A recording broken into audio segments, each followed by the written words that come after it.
live. Yo, what up, everybody? Ignore that thing right there. It's not there.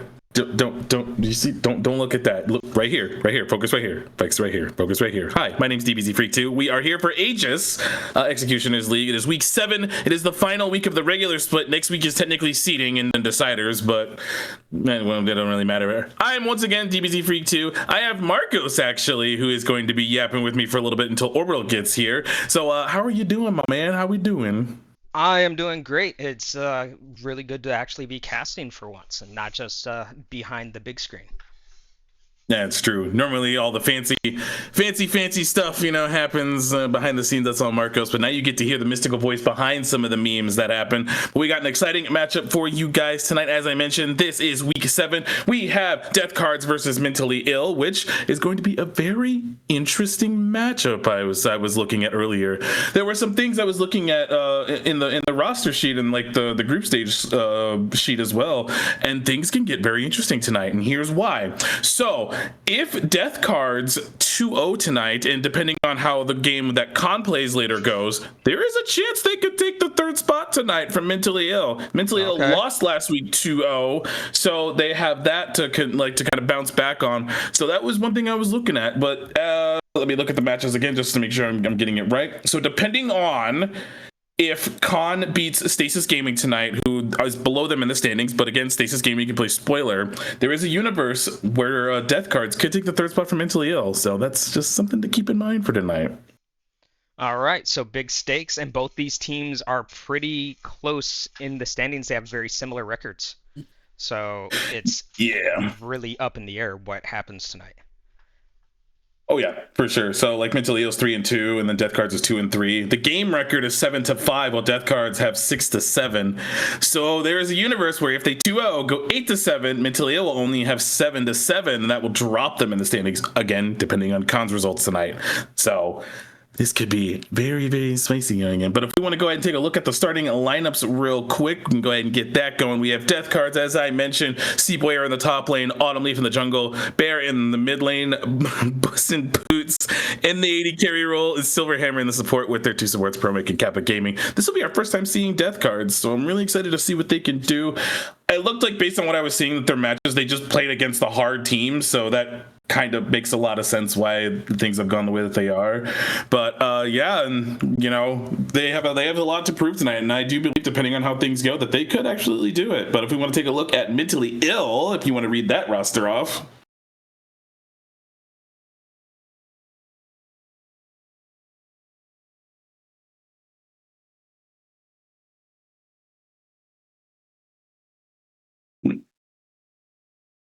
We'll show them all.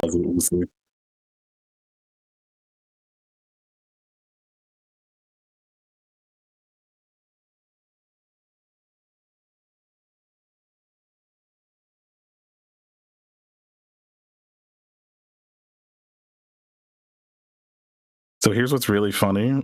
I'm watching the stream on my computer and your audio is not coming through, Marco, so they have no idea what you just said. Oh, man. All right. Well, I heard what Marco said, but I'll go ahead and read off the roster. It's Daro in the top lane, Mike in the jungle, Concerned Badger in the mid lane. We'll show them all in the AD carry, and Sunset Diner in the support role. We've seen We'll show them all before. We saw them last split, I believe, as well, not on this team in particular, but they were a pretty well-rounded AD carry, and when they can kind of get started, they kind of just like send it all the way through. So I'm going to be looking towards that bottom lane tonight, I think, to carry through, at least jungle and bottom lane, to carry this Mentally Ill team to victory tonight. Okay, I think I did add my mic to this scene, so hopefully y'all can hear me now. I hear you. Okay, cool. Shenanigans. But all right. Yeah. Hey, you know what? It's going to be a little scuffed tonight, and that's okay. Everything will be fine. We're just going to go ahead and power our way through it as we're getting into draft right now. Looks like we're starting off with some mid lane bans. I'm expecting to see a lot of those tonight, as a matter of fact, because both mid laners on both of these teams play pretty well. So I'm anticipating seeing a lot of those mid lane bans coming through. There is a universe where maybe I'm wrong, and they're like, we'll just chop out the most 2 played mid laners right now, which are Ahri and Mel, as a matter of fact. Oriana's up there as well, along with Azir. But there were some slight Azir nerfs, if I remember correctly. So in Champions is not as high priority, but they're going to go ahead, ban away the Diana and ban away the Ashe, which makes sense. You do not want Ashe Seraphine to come through. That is disgusting, as a matter of fact. Granted, it did lose earlier in an ACL today, but still, it's still disgusting. I mean, we've been seeing Diana Ashe come to prominence in basically every elo here in Aegis, all the way down here in AEL, all the way up to AVL and above. So yeah, it's being played everywhere right now. It's kind of ridiculous. It's probably getting nerfed relatively soon. I wouldn't be surprised. I mean, let's be real. Riot Games and nerfing the right things sometimes never goes in the same sentence. So I fear. I think they dropped like the preview of 26-7 actually. I think a few days ago, and I low-key have not looked through those, but we're not going to talk about it right now. Next week I'll look through them before we get into those games. So then I will know what's going on. But we're going to round out this band with Volibear and a potential what I'm assuming is going to be another target ban that comes through. Yeah, the Morgana. That tells me that they're going to want to play something that can get a lot of CC going for the side of Mintally. But in terms of first picks, we've seen a lot of AD carry first picks, we've seen a lot of jungle first picks, we've seen some top lane first picks every now and then, which is weird, but generally AD and jungle are like the top two. Varus is open, Inara is open if they really want to go for that route. If they want to steal away something like the Karma early, there's that as well, but it looks like we're going to go ahead and go with that jungle pick that I was mentioning earlier. Okay. Wukong first pick isn't bad. That does kind of force the hand of Mentally Ill.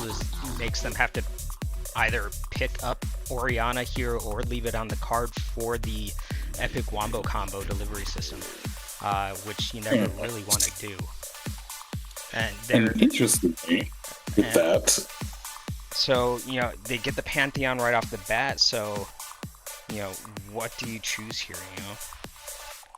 No, I'm with you. I'm with you on that one. So it looks like it's going to be the Pantheon, which that explains the Morgana ban because the point and click's done, and that way you could spell shield it. It's like, oh, we don't want that. Talia is a really good pairing with that, as a matter of fact. So I'm liking what I'm seeing coming through for that one thus far. Mentally Ill starting off, I think, with a really good draft. Brought it out with, I think, a really solid 80 carry on R3, and I think they've got a really good start going. Unless they drop that and then wait till 4-5 to go for that, which is but possible. I think it depends on what death cards go ahead and pick here. Usually, from what we've seen coming into some of these games, we've seen like the bottom lane get picked out next for B2 and B3. So there's the Corki right there. We could maybe see something like the Karma that comes through. Maybe the Lulu. I say Nami is another one that was played also today in NACL. That's kind of like the common pairing that we're seeing.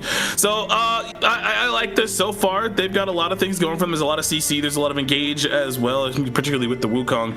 So I'm really curious to see if we're going to see Orianna get banned in phase 2 for Mentally Ill. That's something I'm going to be looking towards.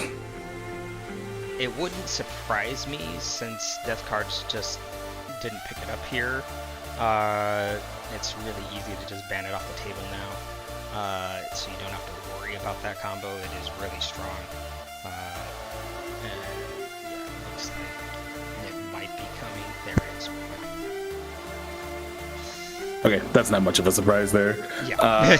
we kind of figured that was coming. So in that case, like obviously, since that Wombo combo is now off the table, there's still lots of really good mid laners. Anyways, if you really feel like going for the easier, I don't recommend it for Talia reasons, but that is something that they could look at. Maybe Syndra is what we'll see. Who else is available? There's Sway still. There's a lot of things that still could be played in mid. So I don't think that death cards are too concerned right now at the moment with how the mid lane's being pinched. Yeah, even the Victor being taken away, not that big a deal. There's still stuff that's open, and it looks like we're focusing 80 carries for the other side of death cards. So I wonder, since we have the Sivir banned away, do we ban either the Ezreal or the Yunara?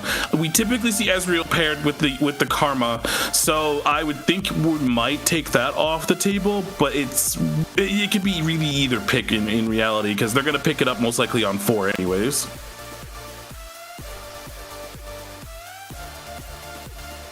Okay, the Jays. Okay. I was not even remotely anywhere thinking about that. I'm not even gonna lie to you. Yeah, me either. Okay. I mean, it do be like that sometimes. Sometimes it's like we think we know what they're gonna ban, and then they're like, psych, here's this thing out of left field, and it's like, oh, okay, that's completely fine, I guess. We'll just go ahead and go with that. But looks like, as predicted, they're going to pick up the 80 carry right now. It's going to be the Caitlyn, which I find pretty interesting, but obviously the long range is nice. You don't have to be in the fight. You can be far away. You know, the ace in the hole also being available to kind of knock some players out from halfway across the map. So honestly, really good pick here. They're going to save the R5 for top lane counter pick. So this does mean that death cards will have to pick something blind right now. There's still lots of really strong options up there that are open. In terms of like the meta, obviously, there's still things like Sion that's open. There's still things like Ornn. Yeah, there's Ornn right there. Okay, so Ornn's gonna go ahead and be locked in. So really strong pick, and also extra scaling rather for death cards as well. I'm actually not minding this comp so far. It is going to be interesting to see what they round it out with the mid lane here. I would really like that Syndra that you mentioned earlier. I think that would fit really well here. And wow, okay, you're just predicting things off the top of your head. Good job. I've watched a lot of drafts, dude. I can't tell you how many drafts I've watched. At this point, it's like, once it gets to a point, you're like, okay, well, now you can kind of telegraph where it's going. Also, I highly recommend anyone who likes to watch like draft analysis things. LS has great videos about that. So, in case anyone's wondering. At the moment, for Mentally Ill, okay, the Mordekaiser makes a ton of sense. Obviously, it's also something that you can take away the jungler from an objective, or take away the Ornn, so that way you can get the Ornn ulti out as well. But both comps, I think, are pretty solid, at least in my opinion. There's not a lot of engage, though, I will admit, for Mentally Ill, because you could argue that the Pantheon and the Mordekaiser are like the kind of go forward type button deal, but I think that their comp is more reliant on picks more than they are just straight up 5v5ing it right now, because there's a lot more burst on the side of Mentally Ill from what we're seeing. Yeah, I would definitely agree with that. You have a lot of good engage options on death cards, both from long range and direct engage. You have the Wukong for that direct hard engage, and you've got long range engage with the Ornn. You've got pick engage from both the Nami and the Syndra, so you have a lot of different options and ways to start fights there. Whereas on Mentally Ill, you're kind of just running at them with Mike and Darrow on the Pantheon and Mordekaiser respectively, or hoping for a pick with a Talia rock shove, which is very difficult to land. Yeah, your options are very limited there, and you're kind of just hoping for death cards to come at you first, and hoping you don't get blown up first before you can counter engage. Oh yeah. So guess with that, we're gonna have to wait and see how these two teams kind of duke it out from there. So you know what, we're gonna do the thing. We're gonna go ahead and take a small break, and when we come back, we'll be on the roof for this first game of this best of 3. There's a lot on the line, so don't go anywhere.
Well, howdy doody, everybody. It's still DBZ Freak 2, but guess who I brought on? Well, more like I said, hey, if you're down to join, it's cool. But we have Rue as a guest here. We're getting a lot of poke here in this bot lane already.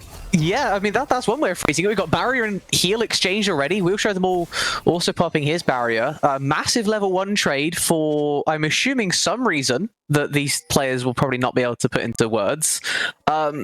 I think overall, Kate and Karma winning out on that one. Puss in Boots down to about half HP, but of course, Nami Sustain is going to try and turn things around there. Both bot laners using both their first potions as well as the Karma chucking one by the wayside after the heal, but another match Q hits, and Puss in Boots really feeling the pain early on.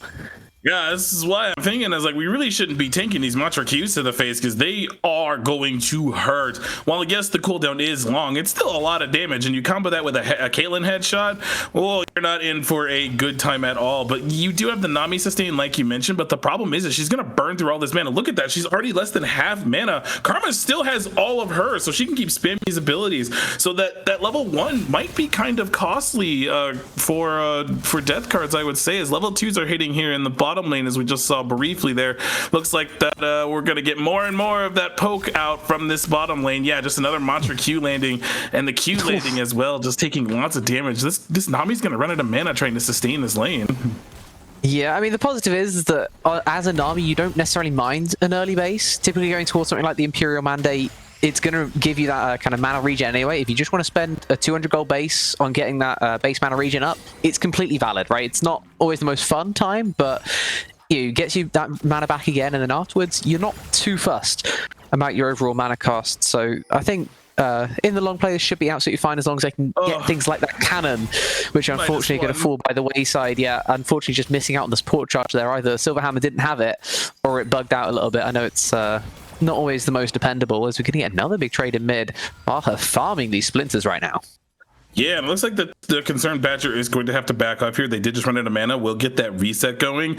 And you're okay with that. It's the early base. It's the early reset. You're fine with that because of the home guard buff that I've continuously mentioned, this home guard buff that they did this past year. It's so good. You can take earlier resets and get back without losing too much. As right now, she's already almost halfway back to lane right now. So Concerned Badger going to catch this wave that's crashing right now.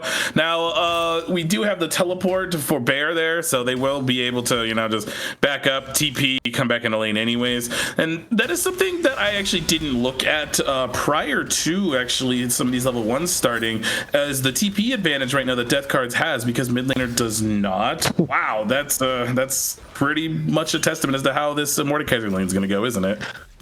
Yeah, it's a little bit of a change from what we were talking about before, but I mean, they absolutely weren't talking about, because there is Bazar absolutely dunking on Seaboy, just unable to contend. Has that TP to get back in. Obviously, he doesn't need it for the items, which he was able to get a Magic Mantle even before that trade. But that's how the trade looked when he had a Magic Mantle. You know, it's not a fun time at all in this top side right now for the Death cards, but that's not really where their focus is going to be, right? We're looking towards the bot side for them, as they have already managed to get an early base off for Puss and Poos. They allow the wave to come under, but an interesting decision here on the Corki, going for an early cull instead of the early tier. What do you make of that? So I think you just... Oh, we're going forward, actually. Hold on. Okay, we're not able to make anything of that. Sunset Diner decides to take Bus and Poots for a walk. We'll show them all running out of mana, getting chunked down to half HP. Bus and Poots using all that mana instantly. Just we're talking about the tier. The barriers are back off cooldown, instantly going to be used once more as another heal, used this time by Silverhammer. Bus and Poots tanks a turret shot, and that's going to be first blood going against him. Walks too far forward. Now Concerned Badger roaming all the way down from mid, popping the Ghost for this precise play, getting the flash away courtesy of the Unraveled Earth. As well as that flip, trying to pull him back under. So 3 summoners using the bot lane and a first blood given over. Awful start there for Death cards in the bot side. Yeah, it was very interesting. I think Bus and Poots and Silverhammer thought, hey, they haven't reset yet, and we have a little bit of extra damage with the call. Hold that thought, actually. Wukong yeah, I mean, I like the idea, but Concerned Badger on the return from the mid roam has been forced to flash away. As a result, good timing there from Autumn Leaf to turn up and get that key summoner out of Concerned Badger. By the way, 0 mana on this Leah right now very close to being able to unleash all of that power there was Baha. I'm not quite sure if he had the mana for it, but at any rate, Concerned Badger now with maybe more than just concern for a Badger, I would expect. In a situation like this, you have to be concerned for a lot more. That kill threat is incredibly high right now, especially with how little mana you have. Another Scatter the Weak going to connect. Another just extra bit of chip damage put on, and Baha, I mean, if he had some mana to just flash ultimate, he's going to get a kill guaranteed, but unfortunately not quite there just yet.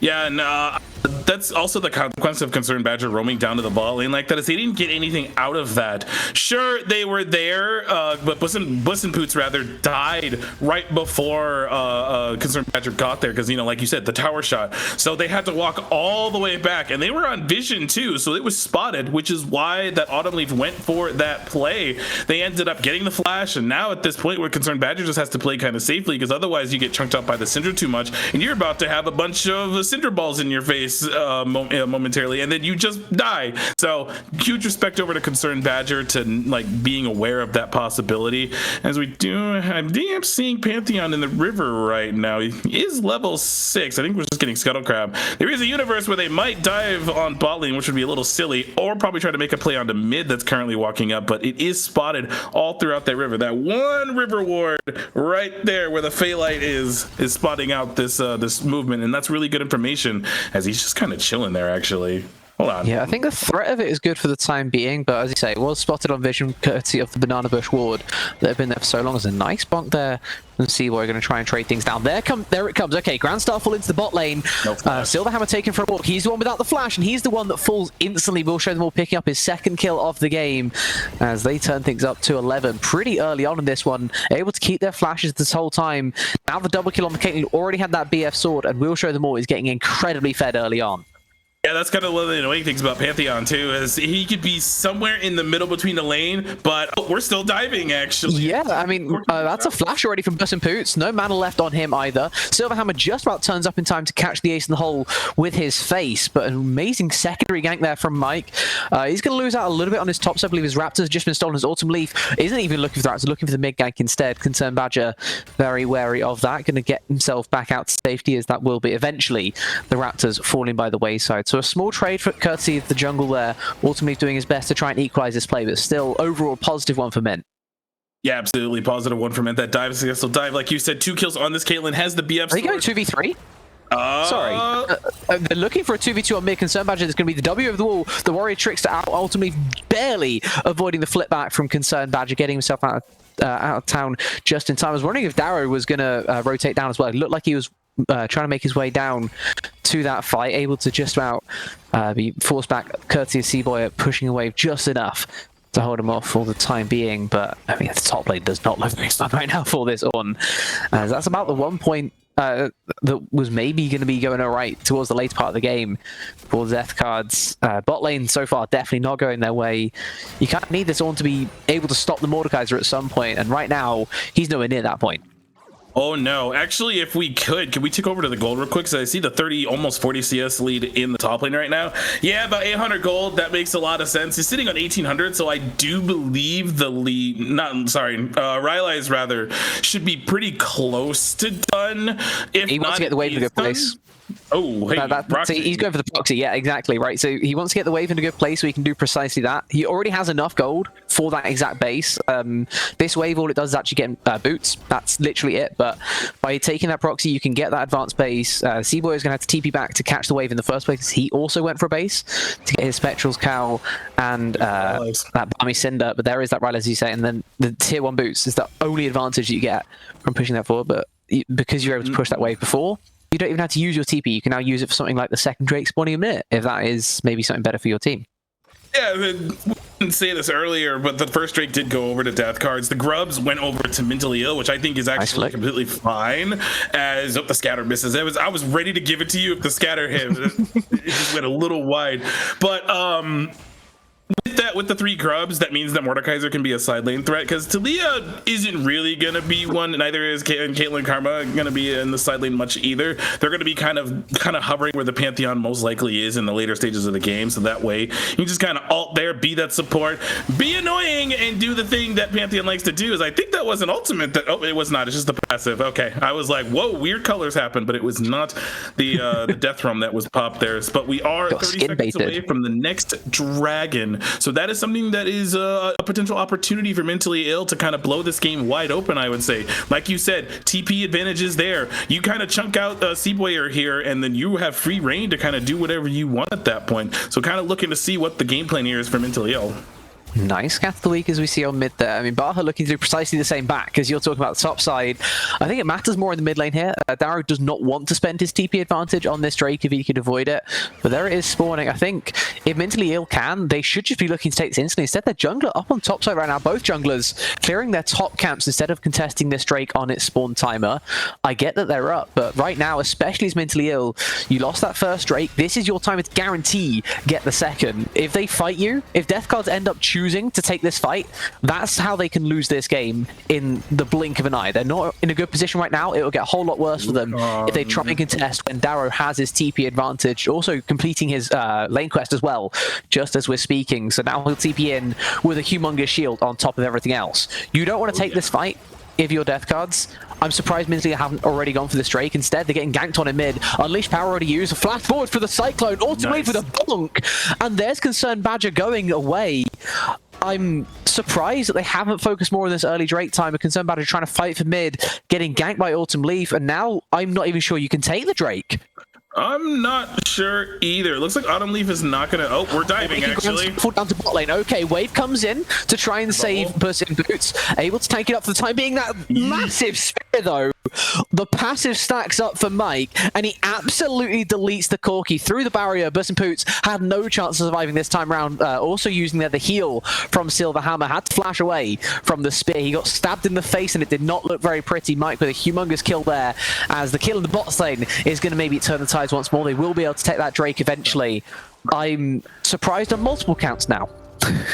Yeah, I was about to say, I was with you. I was like, once that mid lane kill came over, actually glad we're getting a replay of that. So we start out with the Grand Starfall, naturally. Presses R, they send it forward. Pantheon is there. Really good Nami wave and bubble here, but unfortunately, all the damage was being blocked. Stop. So it didn't really amount to much. The TP came through from Bear there as well, but that forced Autumn Leaf off the dragon once the Corki died. So at that point, like, okay, nope, we're done here. Have to give it up. And it looked like they wanted to contest. I think to probably try to get a little bit of chip damage off. But unfortunately, I think when you have Talia still having the ultimate available, which side point, she has not ulted once, but we're for good reason, mind you. So they have to kind of give that respect over. They give up the Drake, and now splits the Drakes 1-1, and now they have to contend with, I believe it is a, which Rift are we on actually? It is a Cloud Rift. Okay. I was like, I know it said it earlier, but I already forgot what it was. I was more focused on like, the fight from earlier. I checked instantly to see those first two Drakes, because the top left always lies to us. If it's Chemtech or Hextech, it lies to us. So I checked the middle two, and we're safe this time round. And someone who's maybe less safe is Seaboyer in this top lane. Darrow still putting on a top-class performance so far, maintaining that 1,000 gold lead for himself. So we have a look around the rest of the Rift. It's quite even towards mid, Baha with a small little advantage, couple of plates here and there. That assist as well, helping him out, similar to the kill for Autumn Leaf, helping him out in the jungle. But the bot lane, really, where the massive damage is being doing here in Mint's favor. 4 plates now claimed, as you'd expect from a Karma lane, absolutely dominating this early lane phase. The question is the fall off going to hurt too much, or can Burst and Poots manage to equalize things when that fall off comes through? And speaking of fall off, that is just an unfortunate series of events for the Concerned Badger. Caught without his flash once more, as Autumn Leaf, of course, took it the previous time round. Cyclone once more, and another death on the mid lane, and now splitting the kills one apiece between mid and jungle. Baha the beneficiary this time round, and something opening up here for the Death Cars at the very least, right? At least it's not 3 losing lanes. Yeah, but it looks like this bot lane tower is going to fall. That's first tower of the game going over. That 2,000 gold lead is slowly growing. It's been kind of slow, and didn't really wanted to point out the Storm Racer that's done on this Caitlyn. That is a really strong power spike for her, especially with that item coming back into the game. You don't see the Yuntal first in her anymore, but you see more of that old crit build that we used to see when Storm Razor was in the game. So from Storm Razor into IE second, then maybe you'll get Rapid Fire third, but she's going to be dishing out a lot of damage over the course of this game. Maybe she's going to go Collector second, actually. There's the possibility of that as well. But we're getting a Death Realm here, and I think that is a dead order on our screen, isn't it? it. That should very well be, especially with the Rylai's going to keep him ticking in that Mordekaiser pass. The percent HP courtesy going to guarantee the kill. I think he may have just about escaped the death round, so no extra stats there for Darrow, but I don't think he's going to care. The free solo in the top side, precisely what he's looking for, and a great timer to do it as well, right? No objectives around, apart from, of course, the Rift Herald in the top side, but that's not really his point. His point is to keep pressing in the side lane. Unfortunately for him, Autumn Leaf is there to try and dissuade him from any extracurricular activities, but he can just take his base. I think he may even be looking at something like a Dusk and Dawn here, which I'd be interested to see how that goes. I mean, if it is, this is a perfect way to try and get that spike even faster, right? The extra couple hundred gold you get for killing the Ornn going to get you that much closer to the item. Really starting to build that CS lead more than what it was, and more than maybe what it should be. Seaboy, once you hit that first item on the Ornn, should be able to try and stabilize, but it's not happening right now. And when the bot lane starts to rotate up to mid as well, that winning lane that you had earlier, courtesy of Baha and Concerned Badger getting, well, ganked a lot by Autumn Leaf, you now have that winning lane of bot moved up into mid, and We'll Show Them All is just destroying turrets like it's nobody business. Looking to go towards the Infinity Edge by the looks of things. Yeah, I have to say, hold on. I do. Missing Cyclone Part 1, flash over the Unraveled Earth there from Autumn Leaf to avoid the CC on the dash, able to get that kill pretty convincing in the end. And that's double summoners for Concerned Badger. That's the worst part. If he's able to conserve the summoners, then he can still be aggressive in the side lane, but when you're in the losing lane, you can't be that far up. I'm not gonna lie. Oh, that was a good bubble that hit, actually. They might fight this here. Oh, they are gonna fight. I mean, they've got the turrets to do some damage to Sunset, and now Autumn Leaf turns up once more. Of course, no Cyclone after just using it in the bot lane, but here comes the Grand Starfall. And things back around. Nice bubble. Is going to catch Mike off guard. He had no E while he was in the CC, and that's a huge play from Silverhammer to turn this play back around. And it's a double kill over to Bus and Poots with the shutdown going to Autumn Leaf. A humongous play for the Death Cards. They completely equalize this gold lead, and it goes to exactly the people that wanted it. Bus and Poots was struggling throughout this whole early game, struggling to even exist in the mid game, not going with the Triforce spike, instead going for the Essence Reaver, which is maybe a little bit of a divergence from what we'd initially be thinking about for the Corki, but at any rate, he's now incredibly further ahead, and that maybe also explains why he didn't buy a tier earlier. Now that makes sense. Yeah, that actually does make a lot of sense, but this is a really good play. Autumn Leaf there getting the damage down that was necessary, and I thought when the Pantheon was here it would be different, but that was a really good bubble once again by Silver Hammer. This time not being under tower, but it didn't matter because the E was used at the initial CC at first. They ends up getting 2 kills over to the Corki. The shutdown unfortunately went to the Wukong, but at the same time you're not really complaining about that. Now this is, like you said, a really good time for Death Cards here that equalize the gold lead. They're down only like 600 gold now compared to the almost 2 or 3k that it was a couple of minutes ago. And now look at these gold leads, 400 in the bot lane now. Mid is kind of a disaster for Mentally Ill. I think this is the dead. Into the death realm, Bus and Poots goes, and maybe it's Corki, because he's getting absolutely destroyed in the 1 versus 3. Darrow steals away the ADC, takes his stats, and goes running for the hills. Unfortunately, going to get chased down by the flash of Seaboy, so only able to go 1-for-1 there. But Autumn Leaf's looking to make a play on mid as well. Baha makes his way up here, and Mike finally going to show up and stop things from getting a little bit worse. But a 1-for-1 in the top lane, I mean, it's exactly what the Mordekaiser is there to do. He does precisely that. Unfortunately for him, though, it's another Drake lost during all the madness. Death Card's able to pick that up, and it delays this game a lot more, right? We're looking at the spikes for men. I feel like their spikes are at kind of this phase of the game, maybe going a little bit deeper as well. Your Mordekaiser is spiking at this 2 items. The Caitlyn now hitting that as well. When you don't get this, your second Drake here, you're 15 minutes away from a soul, at which point the Corki is going to be so far scaled into the game, and he already has his 2 items as well. The Syndra is going to basically be able to destroy the Talia in a side lane even without the Wukong's help, and your Ornn is going to matter so much more in these team fights. I'm scared for Mentally Ill more than anything else about the fact they didn't get that Drake. Speaking of Ornn, Homie is level 14, so you know what that means. Well, we're starting to get some Ornn items, baby. Autumn Leaf here in a really awkward position, but probably gets out of this. Actually, I think it may be even more awkward for Mike, as he finally finds himself without any E, able to stun and try to go for the flash retreat, but Autumn Leaf trying to go with the smite, going to charge forwards with the E instead. Another kill gifted over there in effectively a 2 versus 4. I don't know where mid are on the map. As Concerned Badger, though, going to turn things back around. Burst and Poots caught without Valkyrie. The second one looking there with the flip. A Silver Hammer not going to fall down this time, though, because Concerned Badger walks away. Autumn Leaf, that scary. That much presence on the map right now, but even he can't be going forwards 1 versus 3. He's going to go Cycloning in as well. Will show the was deleted by the Wukong. That 2-item spike is absolutely disgusting. Seaboy going to use the turret to get a knock up on the Concerned Badger, and I don't know how Death Cards have even played that fight, but Autumn Leaf is just that strong, I guess. Level 14 on the Wukong, and he looks invincible. I was not completely prepared for that fight to go in favor of Death Cards, to be completely fair. I was like, oh, okay, here's a fight for Mint. But the Wukong ultimate on top of the Ornn ultimate provided just enough CC to where this bottom lane got immediately destroyed. So really good layering the CC. Oh yeah, this is what I wanted to see too. And right here is where I was like, okay, well, the fight's over. We just watched the Talia just blow up the Corki. And with the ball in here, I'm like, really good fight here. Good stun. But the Ornn ultimate right here, plus the Wukong ultimate, just look at how much damage to that dished out. Just absolutely destroyed the both of them, and Concerned Badger also going down at the end of that play. So honestly, even though Death Cards, they fell behind for a little bit, finding really good picks, and that team fighting that we were talking about as well is starting to shine coming into this later game. Yeah, I mean, that wasn't even really a team fight. That was just kind of like a hands check. It was like, do you think that you can take this fight against us right now? And, I mean, clearly you can't. Like, the 2-item spike way too much for Autumn Leaf. It just absolutely runs them over in mid. He claims the Rift is his. We'll see what they're able to do with anything else now, as I don't even see a Rift Herald in anyone's inventory. Did that already get used, or did that just not get picked up at all? It got used top earlier. I was blind. Fair enough. Thank you. I guess that would explain why the top turret does not have much health left. But I mean, besides all that, I mean, Darrow's done a great job in this side lane. He needs to find a way to have an impact on the rest of the Rift right now. Seaboy, he's roaming around. He's doing a lot. He may be losing out a little bit more in top lane, but he's there in terms of items with everyone else on the Rift. 2 items for him.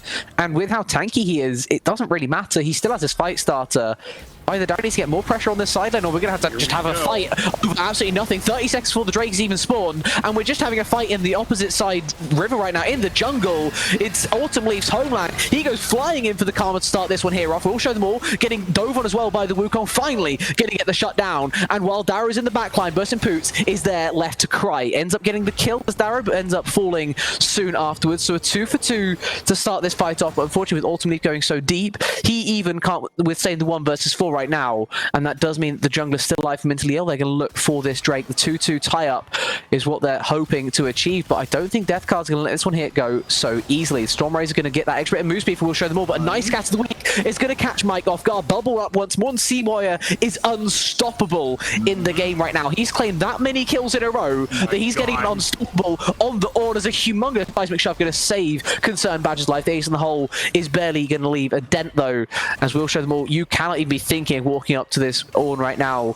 Wukong just respawned on the map. Mike, of course, falling in the previous play, and we think it's going to be Mintally Ill's Drake. Death Card say, no thanks, we're going to take the 3v3 and we're going to win it. Yeah, I mean, you have the big beef ball that is the Ornn there, and that's something we kind of mentioned, is that Death Cards have more go buttons than Mintally Ill does, and when you have an Ornn kind of menacingly walking forward, there's not much you can really do about that. So this should open up the next dragon of the game. It will open up the next dragon of the game. Looks like that Mintally Ill want to contest, but I don't think they're gonna get here in time. This fight's long done. They should just. I mean, even if you could get there in time, you're never going to steal that Drake away. Mike just respawned. He's barely even entered his own jungle. He's going straight to the Grump because he knows that, of course, the fight is not happening at this timer. But now Death Card's 5 minutes away from a potential soul. They're going to have that pressure on the map. Whether they want to go try and take the Drake, or whether they want to use it, whether they want to leverage it to go towards the Baron, it's up to them. They're now in an amazing place in this game, up 2,000 gold and sitting quite pretty, to be honest. From where they were, I'm pleasantly surprised.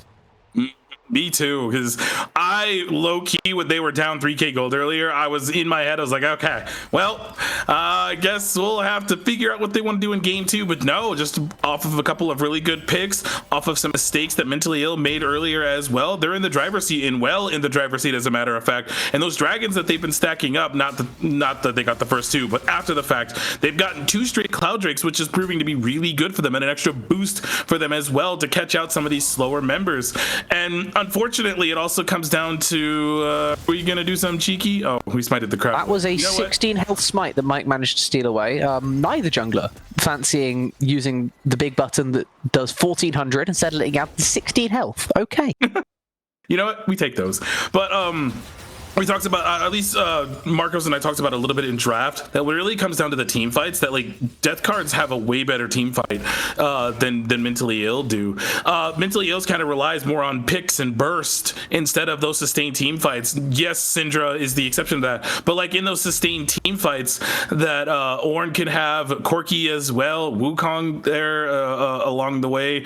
It's like there's all these things that they all these tools that they have to kind of keep the fight going and start fights on their terms. Mentally Ill don't really have that. You have to rely on either the flip back or you have to rely on Pantheon's stun to go through. And this is before Pantheon is a GA, by the way, so he's not going to be kind of full sending it for funsies right now. But later, yes, we're 25 minutes into the game. Death cards are up 2,000 gold. Just an impressive flip over the last, like, I would say like 10-15 minutes is how hard this game has flipped in favor for death cards. Yeah, and a lot of it is through that bot lane, right? Even while Bus and Poots are still getting absolutely dogged in the death round by Darrow, it's absolutely fine, right? He's able to take part in the rest of the team fight, and he's still there or thereabouts with the Caitlyn. The lead hasn't really changed all too much after that double kill play. Bus and Poots kind of equalizing things, as well is Seaboy, right? He's able to match this Mordekaiser in the side lane where he wasn't able to earlier. He has the wave clear courtesy of the Hollow Radiance, and he's just standing around there, doing his thing on the Ornn, able to make sure that Darrow isn't getting all too much value, apart from when he's able to get on the backline in team fights. And even then, you could argue that the Ornn's presence in those team fights, being able to actually be the engage that feels like the only engage in the server, minus perhaps the Cyclone, that's really been the difference maker. As even in the 1v1, okay, if you're taking the fight outside of your turret, you still end up losing a little bit, but that's absolutely fine as the Ornn right now. You're able to stop the Mordekaiser from pushing, and you're able to make sure that the rest of the map is stable enough. You have TP when push comes to shove, and that Baron isn't going to get dealt with without the Mordekaiser in the way, because, I mean, that's basically Mint's advantage right now, right? We'll show them all very strong on this 3-item spike.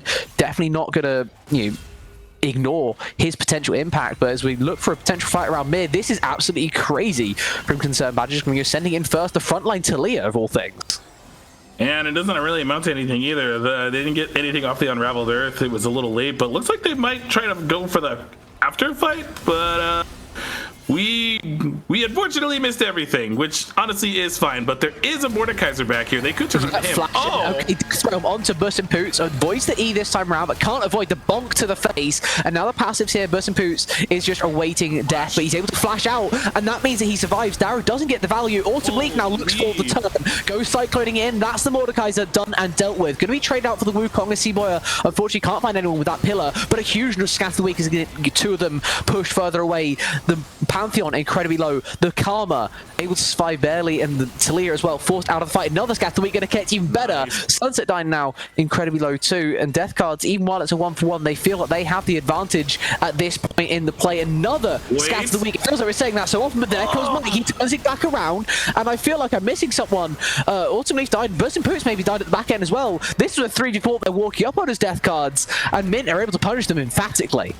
Yeah, just a little overzealous, I have to say, for death cards there. I think once their main damage died, it's like this fight becomes much harder and harder because all you have is Bear, yes, but just getting a little greedy on that scatter. I saw the vision there, but the flash stun from Mike there and getting the shutdown as well. You have no more damage left, so they feel like they can now turn and win the rest of this fight here. Pantheon getting 2 kills. They should secure this dragon, as a matter of fact, as well as the rest of DC are not on the map as of yet, so they might get this dragon. I say that with there's a ward in the back of the pit. We've got to be careful of these things. 3k left. He's going to take the blast cone over so he can get out. He's actually just going to W in, goes way early on the smite. 1900. Unfortunately, not going to get the job done there for Autumn Leaf. And that's also going to be the flash away from Silver Hammer. And I mean, there's trying to flip for the soul, and then there's also giving up the Baron as a result. That's completely unnecessary, in my opinion, there. Autumn Leaf, he went full send. It didn't work out. And even if he did claim the soul, he'd now be giving up Baron anyway. Mint happy to rotate up to this top side. And in the 5 versus 4, Death Cards, one engage tool down. They might even want to to go for this fight. They're going to look at it. They're going to see if it's given over to them. But I'd be scared for them at this point. But of course, they do have Baha to poke. They do have the Corki's pushed the wave out in mid. And now Dara's already half HP. Made that even lower. The Baron still ticking down, but it's already at 2k. That's going to be a guaranteed secure. We're going to have the fight afterwards, perhaps instead. The Ornhorn mitigated perfectly by the seismic shove. And here comes the Grand Starfall. Mike going pretty passive on it. Not going to go sending it even deeper. They've realized they've already won the fight. They've already got where they came from. Will show them all, walks forward instead, and he gets shut down by Busin Poots walking way too far forward. Seaboy are going to have to tank up a death in return, though. As Concerned Badger goes flying in, flashing forwards. He's just going to send rock after rock to chase down this Syndra. Mike going to send it even deeper as well. And here comes Autumn Leaf to turn the fight round once more. Mike finally going to fall down right to the minions of all things. I'd expect him to die eventually. The bubble going to send him on his merry way. 2 Barons survive, as it is a messy play from both sides. Okay, so we need to restart all the way back to that dragon fight, but we're gonna go for like the little tail end of that fight first. It was messy, like you said. The Nami ultimate killing Concerned Pageant there, and Pantheon once again getting another kill onto the Corki. And from here, I'm like, so Pantheon eventually dies, right? We do get it with the bubble in the end of the day. But I want to go all the way back to that dragon fight in particular. Now, Autumn Leaf went into the pit a little early, smited early, and then died. Mentally ill, knowing the jungler is down for like 30, 40, whatever plus seconds, immediately beeline it right for the Baron. Honestly, right call. But I do not agree with the call to fight afterwards. For mentally ill. They lost 3 Barons as a result of that, and I don't think they needed to go that far. A little bit of a fiesta, but you know what? At the end of the day, they secure the dragon, they stop the soul, they get the Baron. Now they're ahead in gold by 2,000. Granted, the game feels much closer than it is because of the dragons and also the individual advantages as well. So it was spicy. It was a really spicy fight, but man, now we're at a point where Mint have the Baron. I don't even know if I could accurately say they have control of the game because these fights have been so close, but it just comes down to who presses their buttons better at this point. Yeah, the hands check in the fight is going to be absolutely paramount to winning out this game for either side. Mid tier 2 is going to be claimed as a result of the Baron, so definitely something extra going in Mint's favor, as they might also be able to rotate down to that bot side and take that in the next 40 seconds before the Baron does fall off. But Autumn Leaf is looking for a full set before that time even comes. The Wave, the Ornhorn, and the Cyclone already used. That's all 3 potential engaged tools now completely mitigated for the next minute or so, and Mint have that time to push onto this bot tier 2. It's already gone down. They can even look to siege deeper if they want to. It might be a mistake to overstep, but when there's this much ultimate usage for that little gain, this is where you almost want to go pushing forwards. The only thing to really stop you is that Scatter the Weak, then gets used by Baha. What can stop you going forwards now? There's very little CC left for Death Cards as they look to just try and hold the line. They went for the engage fight, they couldn't find it, and now they're paying the price. This is a very good siege, too, for the side of Mentally Ill. Your Caitlyn can hit the tower from outside of their base, so she's kind of just chilling, hitting these towers. And you just see right now the Mordekaiser walking up because the inhibitor is open. They should be able to get on out of here, maybe. Arrow's fishing. He's looking to see who we can reel in there. Playing just at the edge of his ultimate range. Autumn Leaf able to escape the death round this time around, and with Concerned Badger taking half of his health in a random trade courtesy of Baha, that's going to force the retreat here from Mint. Of course, the Baron fell off a couple of seconds ago, and they are trying to play the hide on bush trap. Facing on a ward, you get completely caught out. Baha waiting for them to strike. Silverhammer throws the bubble in, throws the wave in for good measure, and it's a free double kill. A third also going over to someone else. I don't remember who, but Mike's now going to be caught out on the mid wave. That's a 4th kill going over as Dara's the last one alive. He took Baha into the death realm, but now there's 4 people circling. We called him a fish earlier on, looking to go fishing. He just found the sharks in the water, and they tasted blood. This game is not real. I think they are dead timers long enough for them to win the game off that. If not, I think they get the They're gonna go looking. But holy crap, that was insane. How the heck did they not know? They didn't know there was a ward there. That's their defense. But come on, that was kind of insane. A Loki, kind of a disgusting and also anticlimactic getting into the game. We might have to swap these pictures around. I appreciate the replay, but I think the game might just be ending. In fact, that's one Nexus turret down. The second going to go by the wayside. Half HP on the Nexus. There's no way they can defend against this. Mint have just thrown away a potential advantageous position. Death Cards find the fight of all god fights. They delete 3 members instantly. The mid and bot side get completely ousted, and that is the game. Death Cards, they take game 1 in what can only be described as an LCK end. Like, we fight for 30 minutes, 1 round of fight happens somewhere, and then the game ends. Yeah. They didn't know where they were on that ward, and just the collapse was so perfect. They layered everything in between them to where they couldn't get out, and again, a really good scatter from Bear. Good lord. This dude was amazing on Syndra this game, but if I had to give an MVP for this game, unironically, I would pick Silverhammer. Their Nami was really good. They had a lot of good bubbles, they had a lot of good ultimates, and honestly, I mean, they helped pave the way for their team, or for their team to win this game. And right now, you weren't here for the top of the day, but I said that Death Cards have to 2-0 to take Mentally Ill's spot. Okay, so here's the replay of that last play. As a matter of fact, is just look at it. They're just standing on the ward right there. I'm glad we're able to get it now instead of when the game was ending. But this is, I mean, just an absolutely insane play. The scatter the weak into the bubble, into the wave. There's no way to avoid that CC, and the damage is absolutely ginormous. I mean, we can even watch it again. Why not? It was absolute filth from both sides, from especially Death Cards there at the end. And unfortunately, Mint just completely unable to contend with it. Deleted where they stood, and that sends them down now to 0-1. We've got one more game potentially for the series to be stolen here by Death Cards, and Mentally Ill, they might find themselves completely ousted of AEL before they can really even prove themselves in the playoffs. Yeah, I don't know if you were here at the top of the day, but I said Death Cards have to 2-0 this series to take Mentally Ill's spot, depending on the results for Con, of course, because that is also ongoing right now. As a matter of fact, is their first game over? Because I need to know. Their first game's not over. But you know what? We're going to take a breather. But first, Zen Market, before I forget. If you like Zen Market is your one-stop solution for buying products directly from Japan. They'll help you buy items for over 10,000 shops in Japan, as well as place bids on auctions on your behalf. They'll even consolidate all your items safely into one box and can ship internationally. They provide excellent customer service in 19 languages, which is why Zen Market is trusted by over 2 million users worldwide.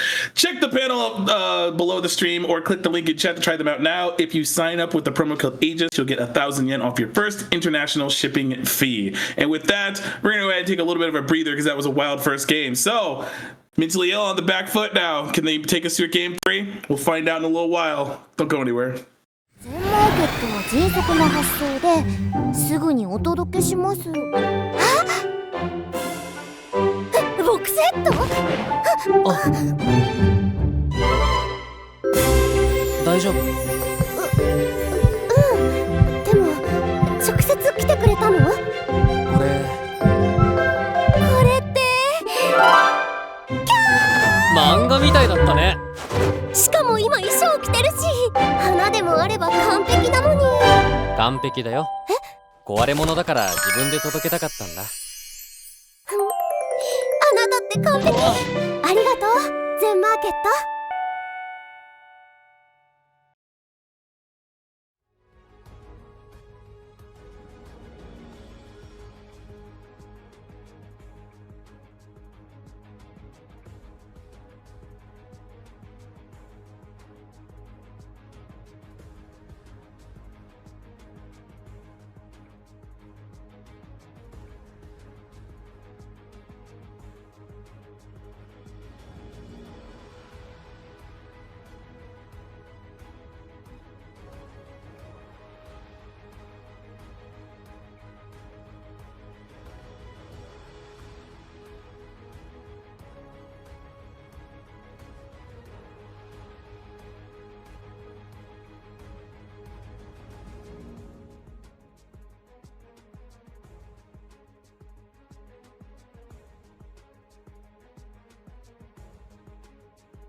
Hi, everybody. I am a different person this time. Say hi to Orbital, everybody. Hi, Orbital. The original that was supposed to be here. Shout out to Rue, by the way, for stepping in so last minute. I'm kicking myself a little bit right now. We are playing. Okay, so I'm gonna kind of jump ahead because I was gonna have a whole thing of like, "How you doing, Orbital?" All that fun stuff. But there is a Sona on my screen that is glaring at me, and I can't get past it. We are going Sivir Sona for Mentally Ill right now. It's very interesting because we don't typically see Sona ever, so I'm really shocked we didn't take the Lulu instead. I'm really curious what the game plan there is. Yeah, there's been some interesting moments especially for Death Card. Their combinations have been very interesting. The Janaveris is something they pulled out recently, I will say.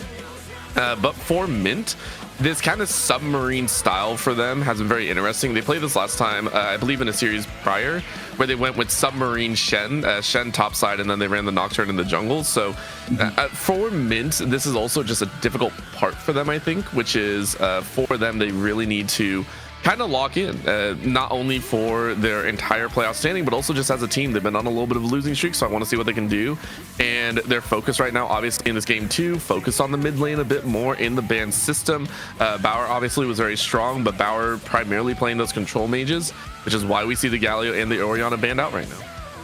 That actually makes me wonder, what do we have in mind for mid lane in particular? Because there's still things, because Victor was banned in the previous game that we saw. Now that's open. Hue is still an option for Bayer if they want to end up playing that. There's still many things that we could go for. The Twisted Fate. So we're going heavy globals this game based on what I'm seeing right now. We have the Shen ultimate. We have the Destiny available as well for them. They really want to play around the map. And honestly, if that's what they want to play for to get like really hardcore numbers advantages, then I respect that. That's a really good call for them. It gives them a lot of map presence, obviously, so there's something that DC are going to keep in mind. Shen ultimate, is that up? Destiny, is that up while they go ahead and take a fight? So things that they have to keep in mind going into some of these fights later stages of the game. Yeah, and it's huge for them. I think for Mint, one of the things that they sorely lacked in game number 1 as well is late game damage. I think Sivir has amazing late game damage if you can scale on up, and the TF is great for catch potential, as you just said. So already Mint are building into the late game a little bit better. In case they get some of those victories in the early game, they can roll it into a much more concise mid to late game standard. For DC though, going towards that victor in the mid lane, Bauer has played this more recently. They started seeing that victor a bit more. It's much more a control status in the mid. You aren't going to be following behind a TF, but you can push the lane. You can keep that CS number up and keep fighting. A blind set though in the top lane. It's kind of wild for Seaboyer, who and see mostly has played tanks throughout for the team and swapping over to a little bit more offensive. And it makes me wonder what we're last picking here. Now, there is a very, very, very slim chance this is Shen Jungle, but if I had to guess, in this is Shen Jungle, then we're gonna pick, yeah, there it is. So it looks like it's going to be Shen Jungle and then Gnar in the top lane. Okay, that's some spice that I was not anticipating. Obviously, this top lane matchup is going to be miserable for Set for a little while because Gnar is ranged. Need we say more? But Mike playing this Pantheon not Pantheon, that was in the previous game. Mike playing Shen rather in the jungle, not a pick that we see terribly often. River Shen, something that kind of blew up in popularity in the past like few years or so, and it's really nice to see it actually coming out here in this competitive style. I like it personally. You have, again, a lot of global presence without even being anywhere on the map. You just have to be careful of it at all times. So if Autumn wants to go for something cheeky against Concerned Badger, for instance, and Mike is level 6, like, oh, psych, there's a Shen in my face now, and then the fight immediately turns in their favor. So I'm going to be looking to see what Mike and like what their pathing is going to be for this game and how they can get this map online, because we'll show them all, as we've seen in the late game in previous series, could be an absolute monster. Even in the series that they lose, we'll show them all still performs pretty well. It's just the rest of the team just needs to kind of glue themselves around him. Yeah, and I think for a big thing with regards to Mint as well, clearing your vision. Guys, whenever you try and set up a death brush, please drop a pink ward, get a vision clear or something. Like, you can't let that same thing happen from before. And I'm riding on Mint a little bit because I really don't want that mental to be squabbled. They did so well in game number 1, building up, you know, starting to chase down those towers and break an enemy base, and then they had one slip up that obviously shouldn't have happened, but it did at the end. So I want to see them not only be able to bounce back, but I want to see them do it in a concise manner and push us to a game 3. They're in good position to hold their standings heading into the playoffs, but I mean, if you slip up here, if you let that mental kind of shatter, it's shattered, right? Heading into that end of the week, you're going to be fighting for your spot. Yep, and just as we said at the top of the day, there is a lot on the line, especially as I'm looking at the standings right now. Just a game record of 7-5, and Death Cards have 6-7. So, well, now it's 7-7, so 7-6 and 7-7 right now. So there is a very real possibility, depending on Khan's results, that Death Cards could take this spot, or these two teams, Death Cards and Khan, can be playing for this third spot next week in the seeding games. So lots of things to kind of look forward to coming out for Death Cards, and lots of things that Mintally will need to improve on going into the second game to take us to that third game, like you mentioned. Yeah, and I'm really excited to see that. But for right now, we're focused on this game, and this game only. Mint need to be able to bounce back. They need to push us to a game 3 to secure their spot for DC. It's all about throwing Death Cards into the face and saying, guys, we are going to take this series. We're going to go to a short break. When we come back, it is game 2 on the Rift. Don't go anywhere.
Eyes out for game number 2 as DC and Mint go head to head once more. Mint off a shaky loss 1. They were in the lead until a crucial mistake. For Death Cards though, you want to get back to that form of, hey, maybe we can take this game too and look pretty dang strong while doing it. Will it happen is a very big question as everyone's out to the lanes. I'm really curious how these level 1s are going to go. Not like level 1s, but how these laning phases in reality are going to go. I'm expecting the poke. Oh, am I wrong? No, that's press the attack. This might be on-hit Varus, actually. Oh, thank the Lord I prefer on-hit Varus. So it's going to be on-hit Varus. Sivir obviously is going to be doing her thing. But this Sona really stands out to me. I don't know how well this will work in reality.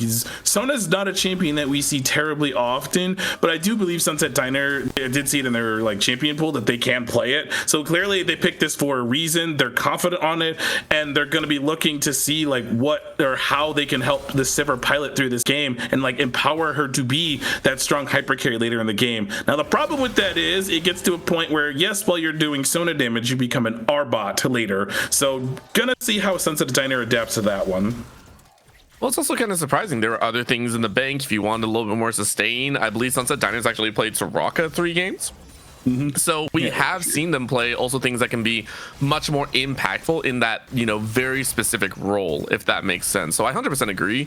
It is up to the players to kind of decide. Now, granted, this team itself has been playing a few more, I don't want to say off meta, but a little bit outside of their wheelhouse. So maybe trying to test out the limits of what they can get away with in this situation. And will it work? Will it not work is a big question as we see a tower shot being taken by We'll Show Them All. A little bit of a rough spot there as the HP bars for both ADCs is quite low. Yeah, I gotta give respect to Silverhammer once again, just being aggressive on Jaina of all things, as there was a ward placed bot lane and Jarvan is here. Do they go for this actually? Nope, they will walk away. Just kidding. Well, no, it was a heal that came out, so 100% I agree. You know, Autumn Leaf showing was enough to burn a heal. That is a huge summoner spell off in case Silverhammer or Buss and Poots wants to run it.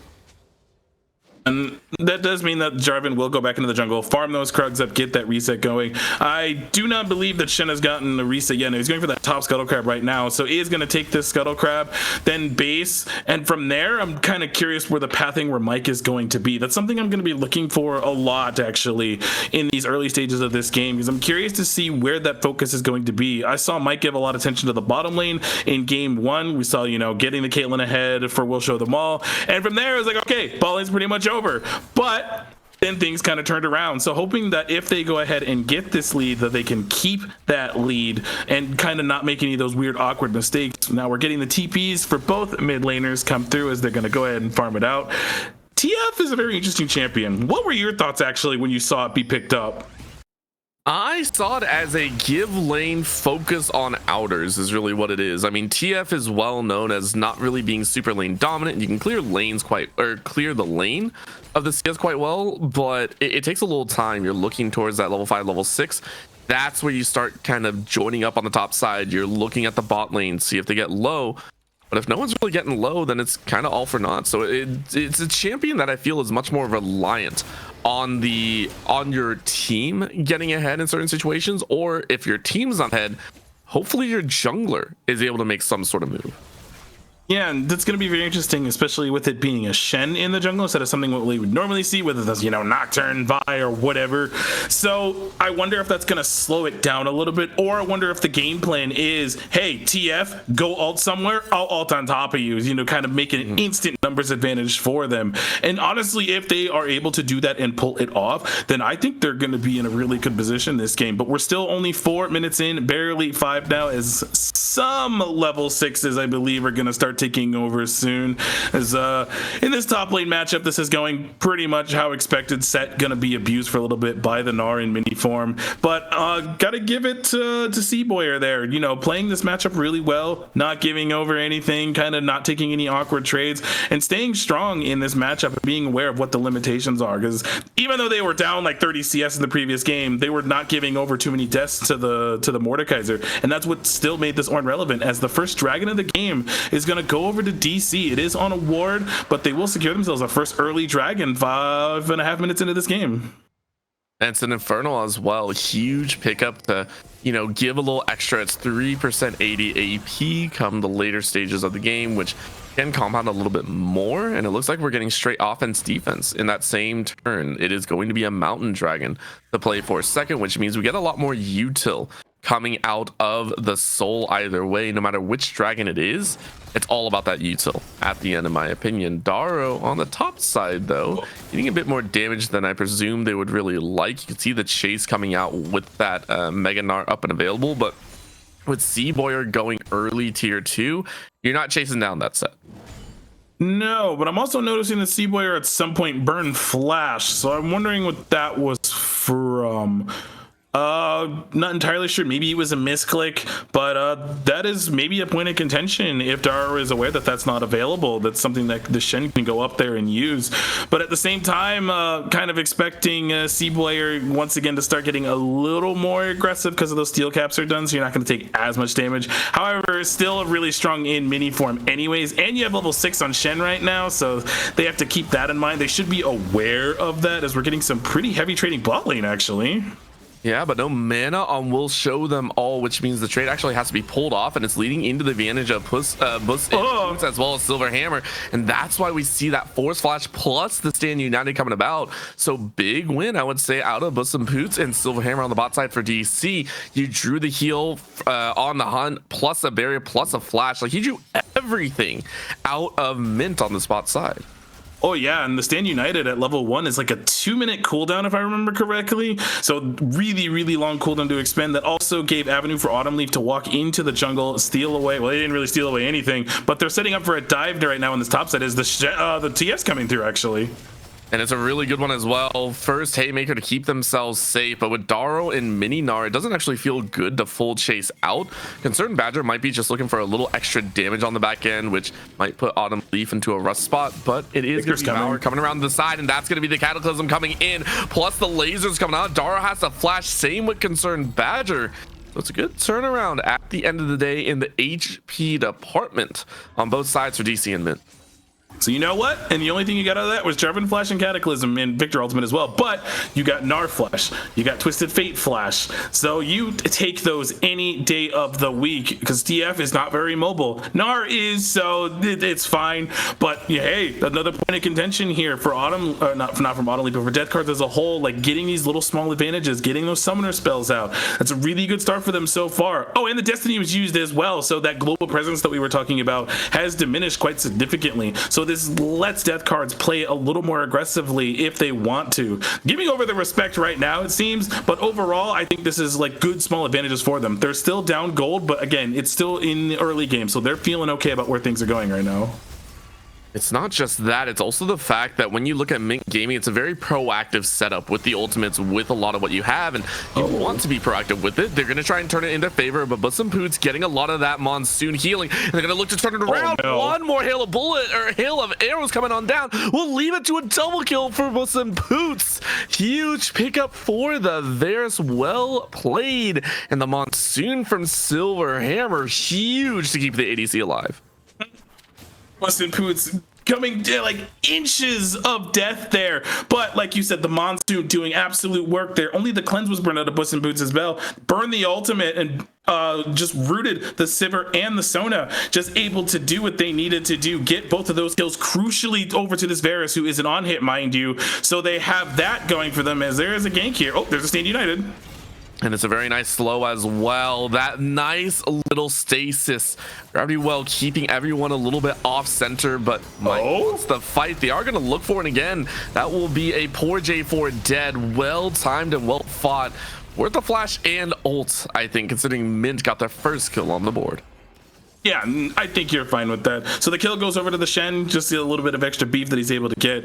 I thought that it was a little awkward when he flashed, but no, it's completely worth it just to kind of get in range. And I'm actually glad we get to look at this again. I think this is the bottom lane kill. Yeah, as the On the Hunt comes through, then we get the Sona ultimate as well. And just look at the healing there. They're just not able to burst out this guy.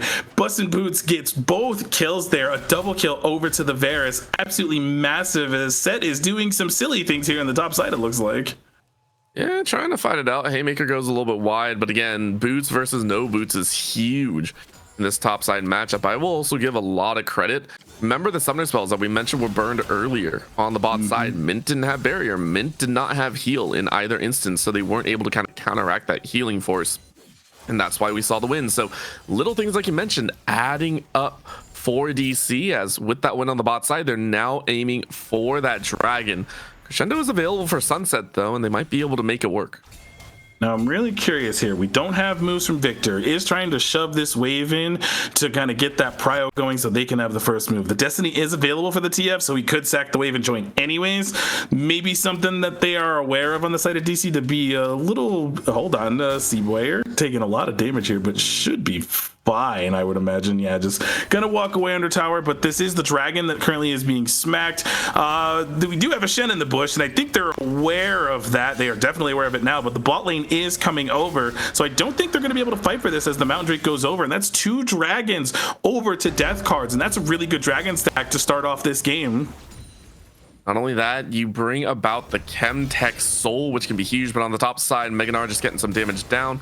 Big part about this Drake, you get a lot of resistances and you're able to stay alive in the fights a lot longer, which is huge for Autumn and Sea Boyer specifically, I think, when you're trying to sustain and create space for the rest of the team. So far, nice stack. Not only that, come about 17, 18 minutes into the game, you get that third Drake, you put Mint into a very dire situation where they're trying to hone on in and fight against a Dragon Soul point.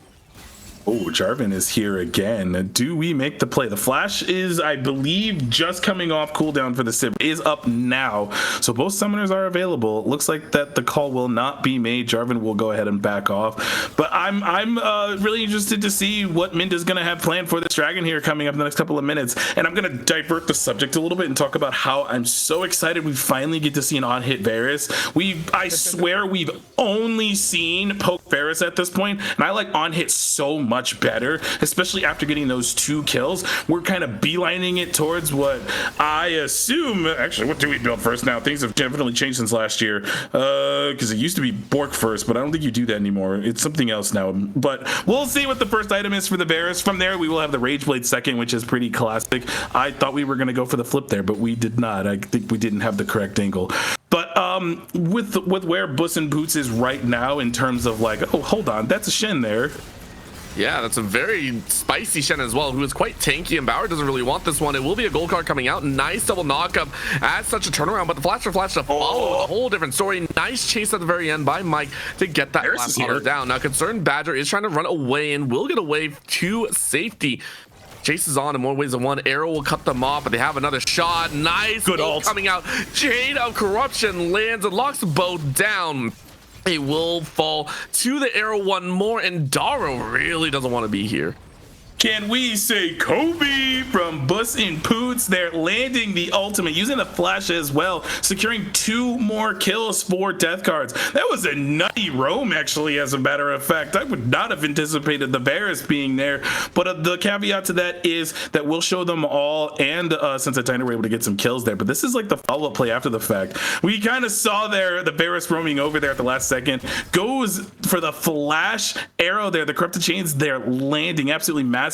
And then with Seaboyer just being there in the area because they were under tower anyways, they were just able to come down and help secure this play. Really well done for the side of death cards right now, kind of turning it up a little bit. They're still down a little bit of gold, but that's okay because of the advantage that they have that their AD carry has. Yeah, I think a huge part of that one is just, you know, Buss and Poots being able to bring that gold lead as well from the bot lane into the mid, into the top, and trying to alleviate some of this pressure. As we watch, we'll show them all actually get jumped on here, forced into that crescendo and more. Everything utilized in the bottom side of the map. Also the Destiny, as this is aggressive and more force by Mint to bring forward to the bottom side, but maybe they're actually caught out here. That's a turnaround from the TDP from Bauer and Chaos Storm. Match is placed with the Cataclysm as well, and guess what? There's no out. You used flash earlier. There is no safety. It's a 2-for-1 by DC, and death card expended less. 4-0-2 for Buss and Poots, and Bauer picks up a couple assists. That was an absolutely insane play, and kind of like I figured too. Once the Shen ultimate was popped, the Destiny would follow. So we have to rewind it back a little bit. Oh, Hex Optics, that's the first item we're building? Interesting. Okay. Okay, we'll have to see how that turns out. But the fight as a whole, we're going to get kind of the tail end of it right now. We had the Shen ult come through, then the Destiny as well. And this turnaround here, the Flag and Drag landed onto 3 or 4 people. And with the Victor here, just able to collapse and get the necessary damage and just blow everybody up. Because there was no summoners because for that chase from earlier. So they were just not able to get out from the play that they started. And really good call there from the side of DC to turn the fight there. They had all the damage necessary to win that fight, and that gave a kill over to the Victor as well to give more gold to these damage dealers. Well, keep in mind as well, they expended what, the Stadium United plus the Destiny plus the On the Hunt plus the Crescendo. That's 4 ultimates, flashes, and everything. You talk about the external amounts that they put into it, which Death Card just kind of counted with the TP by Bauer. It sucks. So for Mint, that is now the 2nd or 3rd time that you have actually been denied the opportunity to take kills, to take an advantage on the map, and you're slowly kind of getting crushed. Your entire game plan is falling null and void to the mid and ADC of DC. And now they even get a turn on this dragon because they've used so much already on that bot side fight, got nothing. They aren't really in a position to fight for this Drake unless it's going to be a steal. I think Death Card have it under their control. Currently about half HP. Mike is around the corner and they are going to look for it. Another Destiny coming on in, a dance on in as Mike actually does Drake and is going to take it away. So an eyes off for half a moment as the rest of DC actually turn for the kills. They say it's only a single Drake. We'll take the gold instead. Laser to the back of the head. An awesome leaf will run Sunset Designer out of the city. Oh my God. Another tornado will keep Mike in stand as that is DC to take a 4-for-0 team fight. You lose the dragon, but you get a 4 for nothing at the end of that play. And honestly, they're perfectly fine with that. Yes, you lose the dragon and lose the soul, but it's really the part after that that matters. They get more gold onto their damage dealers. They stifle Mint from being able to escape and go for these kills. They're going to break open, I assume, this mid lane tower and get the Rift Herald as well. Honestly, you'll take that any day of the week if you are Death Cards. Sure, again, losing the Drake is awkward, but hey, you got more gold on your team. They have the gold lead now. About almost less than 3,000 gold is what it is right now, or 2,000, barely over 2,000. I can't math. But either way, they got Rift Herald. They're going to probably break open these towers here as a matter of, well, get more gold going into themselves. And DC just looking really good right now. Death Card's on a warpath. And you mentioned it before, back in game number 1, Death Card's team fight ability is very, very strong. It's a much needed pace. And for C-Boyer, who also, this is their 2nd series with the team, was originally listed as the mainstay top laner. It shows that C-Boyer and I believe Promech, who were the top, was the top laner for the earlier series, it's really solidified this 4-man kind of battle squad coming out of Bliss and Poots, Silverhammer and all. Whoa. You see on the top side a nice little win coming in for Darrow, a much needed breather for Mint, mentally ill, as they needed to win somewhere, it feels like. It's kind of sad sometimes that like people can't hear prod because they say funny things, but we got a play happening mid lane. I saw a TF ultimate. And I don't know where the TF actually went. It looks like they was on the coattails in the mid lane fight, but still at the end of the day, it's a whole difference. DC, though, they're starting to recognize that the weight of the top lane is starting to bear down on them, much like in game number 1. The Mordekaiser started to run kind of rampant, and Darrow, 199 CS versus 145 with a kill up. Already Triforce completed, finish up the Cole as well. And that is the shining light, it feels like, for Mint Gaming. If Darrow is able to get a nasty ult in a chase, it could turn this game around. Assume that we're going to go for the Black Cleaver next on the Gnar, just something really obnoxious for him. We have Shen kind of wrapping around right now, so I wonder if that's going to go through. We don't have TP. We do have TP on set, but I don't imagine we would TP for this play. Should be able to get on out of this, I would imagine. Oh, good stun, actually. I think he's dead. Yeah, Bauer ain't really getting away, even if Autumn is here to try and turn it around. That's a nice double taunt to the finish. TP coming in to try and help out as it's Cataclysm to hold him down at the end. Shows Stopper to turn it around, though. Mike's going to try and get out over the wall. Nice force of the flash at the very end. Man. Concerned Badger, there's only so far that you can go. Mike actually falls straight into the Varus' arms. Autumn Leaf is able to clean up on the end for a killing spree. So for the mid's life, DC pick up 2, but they lose the mid tower as well, and that will give 3 towers over to the side of Mentally Ill. They're fighting. Well, I mean, it's the exit fight is what I like to call it. I really don't think he should fight overall. Nice crescendo to hold him steady. But I mean, let's be honest. We'll show them all ain't showing anyone anything at the current state of this game. Oh no, you're Sivir on barely 1.5 items. That IE is not done yet, so she's not really doing that Sivir 300 CS 4 items kind of thing that, well, it's really 3 now, but 3 item thing that we see her do. We're not at that breakpoint yet, but the Infinity Edge is done, which actually is a huge power spike. So honestly, I think this next fight for Will Show Them All could definitely be beneficial for the side of Mentally Ill. Now we do have the next dragon in 52 seconds. DC are only up 800, 600 gold now after that wave was taken. I guess he just dropped casually. Thank you, TF Passive, for that one. But this game is close, absolutely close. It's going to be up to Death Card's team fighting that they've been very good at all night to prevail and show it through. This is a little better team fighting comp for Mentally Ill, because unlike in the first game that was more of a bursty-ish type of team comp, this is more of a sustained fighting because you have the Sivir. You have the TF as well, who's going to be spamming these gold cards and locking down people. So it's going to be up for Buss and Boots, particularly to kind of stay safe and not get caught out by the Twisted Fate. Same with the Shen, because we're going to assume that Shen might ult on top of TF if he ults on top of the back line. So things that DC are going to have to keep in mind. Where's the Shen gonna be? Where's the TF gonna be? Kind of play with their food a little bit and actually go for a fight. I mean, I love it. You force out the flash from the Sivir, which means you get a fight once more. Now, the turnaround fight is a whole difference as Daro is looking for a chance. That's the chain of corruption going wide, though, and you can't fight this all day long. Daro able to slam one against the wall, but is it going to be enough? Oh my God. They turn it back around, and they just blow the Daro up. No chance whatsoever. Bye-bye HP. Audibly coming around the side. Mike trying to get away with that dash. But the damage has been done. Miss for miss in the ult category, but DC still come out with the damage.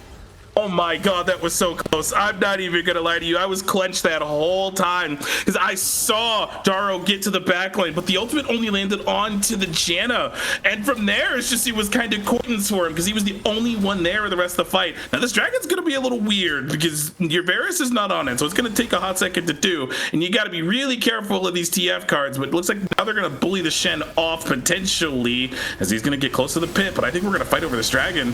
I mean, Mike has stolen it once before. Last time it wasn't fully contested, and that will be the grab by Autumn Leaf. However, the HP bars are low, and that's not what you like to see. Herald being used to actually drive away from the battle. My God. Buss and Boots was able to flash over the backside of the wall. But remember, Dragon is the main call. Autumn Leaf even able to turn straight in for this Herald. And we'll charge it out once more. But you slam into the wall, and now you're almost dead. You could have driven out to safety, but you don't care. You turn it on its head and slam it once more with the Cataclysm. And remember last time, no flash for the ADC. Buss and Boots make sure to hold him down, and it's a double for the Bears, who is now 11 kills and untouched. 11-0 on this Varus. So we're gonna get the tail end of everything where we have Autumn Leaf going for the mid tower. We use the Herald to avoid the gold card, and we hit the wall, and I'm like, oh well, that's awkward, but immediately EQs onto the Sona, blows her up, and then you have the Varus there. Your 10-0 Varus, mind you, ends up blowing up the Sivir because she has no flash, making sure we get the kill as well, and we're turning onto the Baron. I don't know if we're gonna be able to 50-50 this, but hey, they're fighting. It's not a 50-50 when you can just kill the opponent outright, and that's why Mike had to jump on in, realize that this might not be a best spot, and will slowly get chewed away by Bauer and the rest of the squad. Mint have just given up this Baron here, 5 strong this time from Death Guards to take this objective and push themselves further into the lead. Oh my lord. And the entire time up till this point too, the game was like within 1,000 gold. But after that last dragon fight and the Baron, they're now 3,000 gold ahead. Everyone's wearing purple on this team. Everyone's got the items that they need. Let's casually again glaze over the 11-0 Varus that has a 5,000 gold lead, mind you. So this team has been playing out of their minds tonight. They've been playing so well, so cohesive. It's insane having this team play to this level. Death Cards have been playing incredibly well, and honestly, they're playing like they want playoffs. And honestly, they are exactly on the path to qualify for playoffs, because like I said at the top of the day, all they need is a 2-0 and they're in. If they can pull it off, it's huge. We are into the 25-minute mark where things are looking a little bit more dicey. A force out of flash as well as Autumn Leaf more than willing to just kind of pull that trigger on the fights, has those boots, the Mercury treads, so you're more than okay just taking that fight and walking away from the gold card. Now it's for Mint though. Again, their entire game plan is kind of shattered in the early game. They were trying to use their map rotations, the easy guide with the Stand United plus the Destiny, and make moves around the map. It didn't work, and now you have to find ways to use it to kind of look at those pincer maneuvers. But for Death Card, you're always playing within range of each other. You're always making moves like this. You can see here, it's an easy cleanup. Chain of Corruption lands. Mike has to run away, but the bot side falls as well. Just like that, 3 towers down, and DC come out 4 towers gone to Mint's 3. Wow, and we just broke open the mid lane tier 2. We broke open the bottom lane tier 2 as Seaboyer was on the bot side pushing there. We're eventually going to lose the top lane tier 1 as the Victor is going to go ahead and slap on that for a little bit. We're going for kind of a weird, we were going for a weird 1-3-1, but now we're kind of going for a 4-1 style. We're going to steal away some of these resources so that way Mike does not have any access to any extra gold in the jungle. We saw the Krugs taken earlier. The red buff was taken just then as well. Raptors probably were earlier. And we finally broke that top tier 1. The team's kind of pushing their way up that way as the wave is coming to kind of break open some more pressure onto this tier 2. I think they'll get it, as a matter of fact, with this next wave. But man, oh man, just Mint are being choked out right now. Just the way that DC's playing the map is really, really well done. And I mentioned it before, it's the 4-man squad. They're leaving Seaboyer alone, saying, okay, Seaboyer, we know you're a little bit weaker. Go farm the lanes, try and keep up in a solo activation, and then just chase Star if need be. Because those 4 really do have it. If you look at the combination, the AoE, the constant CC that they have, it's a perfect 4-man death squad. And for Mint, you don't really have a response. With Dragon up in about 40 seconds, Mint had to find a way to stop the Dragon stacking, which they tried last time. It just didn't really work out. They had to find a pick. That didn't work out either. I mean, you know, Poots already has that cleanse in pocket. And it's very, very strong. There's just not really many windows of opportunity for Mint outside of Daro getting a nasty Gnar slam and then working from there. Oh yeah, and Mike might be caught here, forced to flash. I think they know this. They might continue to play. Looks like they are going to go for it. I mean, it's a very nice arrow on the backside, but you don't want to use too much. Chain of Corruption, though, is being used, and that's the finale on the far end. Mini-Gnar is still there as Destiny gets into a repositioning act. They're going to try and line it up on the back end, but Chaos Storm will slow them all down. Arrow goes wide. Bauer sets up a little too close, goes into Zanya's, waits for the rest of the team. There's the cataclysm that you want. And Concerned Badger is set off on the side. Daro now trying to go for the slam, but is forced to run away. And at Mega Gnar 4, you get a slam into the wall, but it's so late. It's so late into the battle. It was a last desperate cry from Mentally Ill. And DC will claim the soul and kills and look to break Mint's base. This should be the straw that break the camel's back. It's the straw that break the camel. I know what I'm trying to say. Either way, that is 2 or 3 more kills that went over off the back of Mike getting caught out in the jungle. Again, another excellent chain of corrupt. Puss and Poots has been landing some nutty chains like this whole game, mind you. They've been playing so well. Looks like they're going to back off actually and kind of take the exit out and not break open the base as of yet. But with that, they got more gold in their pockets. They're 8,000 gold ahead now. Just this way that Death Cards have been playing these team fights has been super well. And like you said earlier, when they were death balled up like that, they're basically untouchable. Just Mint is not able to secure any kills there. They got close with a couple of low health bars, but when you have the Janna shielding, her heal, she didn't use the Monsoon, but when that's available as well, there's just all these tools to keep the team alive. And man, oh man, DC are coming out with a showing tonight. All that stands between them and playoffs are 2 more towers in the base and then 1 Nexus explosion. It really is, and for Mint, it kind of hurts because some of your mainstay players that you were hoping to have online at this time are just not there. We'll show them all just now building into the LDR. It's going to take so long to get that last kind of item in there. Top side, I mean, Daro has not been able to utilize that gold lead that they had over Seaboyer. Mid lane, Concerned Badger barely found any picks. 1, 6, and 4 went for a much more neutral build with the Rod of Ages into just kind of a utility output. You just don't have the damage sources. So 100%, this Baron coming up as well will be the big calling card. Mint are going to watch a lot of these buffs fall to the wayside, unable to pick it up or contest. and just continue to watch Death Guard climb higher and higher, currently in a 1-3-1, as Bauer is just kind of doing what Bauer does, which is clear the wave as a victor. Wow, we're weirdly slowing down now.